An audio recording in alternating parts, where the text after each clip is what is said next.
తూర్పుగోదావరి జిల్లాలోని కోరుకొండ లక్ష్మీ నరసింహస్వామి తీర్థం అత్యంత పురాతనమైన మరియు ప్రసిద్ధమైన ఆధ్యాత్మికత ఉత్సవం. ఈ తీర్థం యొక్క విశేషాలని మనము ఇప్పుడు తెలుసుకుందాం.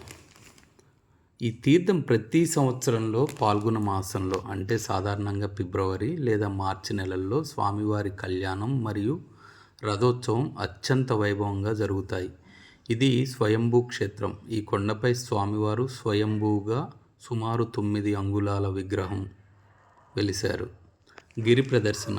ఈ కొండ చుట్టూ ప్రదక్షిణ చేయడం వలన మానసిక ప్రశాంతత లభిస్తుందని మరియు కోరిన కోరికలు నెరవేరుతాయని భక్తుల నమ్మకం. ఈ ఆలయం సుమారు 800 ఏళ్ల నాటిది. ఇది చాళుక్యుల కాలంలో నిర్మించబడింది.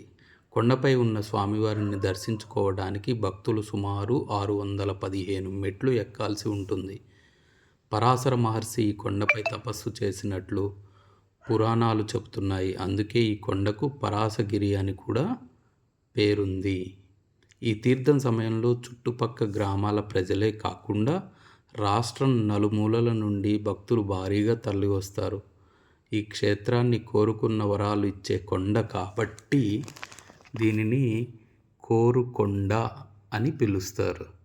ఇక్కడ మీరు చూసినట్లయితే ఆ కొండపైన నుంచి చుట్టూ ఉన్నటువంటి ప్రాంతం ఏ విధంగా కనిపిస్తుందో మీరు ఇక్కడ గమనించవచ్చు.